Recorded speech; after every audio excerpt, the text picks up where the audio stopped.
তিলোত্তমা কাণ্ডে গোটা রাজ্যের মানুষ বুঝে গেছে যে অপরাধী সরকার অপরাধকে ধামাচাপা দেওয়ার ভয়ঙ্কর প্রচেষ্টা করছে। এটা গোটা দেশের ডাক্তার সমাজ বুঝেছে, মানুষ বুঝেছে। মহিলারা যেভাবে রাস্তায় নেমেছে আমাদের তাকে স্যালিউট জানাতে হয়। এই গণ আন্দোলন এটাই রাজ্যের অগ্রগতির ইঙ্গিত স্পষ্ট করছে। তাতে কি কেউ ভয় পেয়ে গেল? তৃণমূল শাসক দল তারা ভয় পেয়ে নানান রকম ভাবে এদিক ওদিক করবার চেষ্টা করছে, মিথ্যা বিভ্রান্তির চেষ্টা করছে।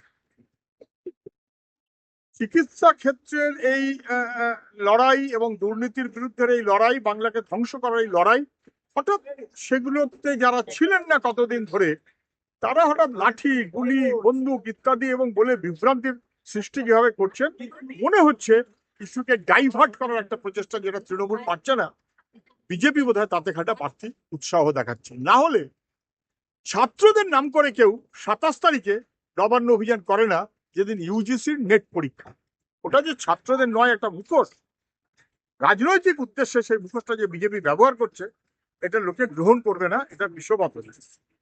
বারবার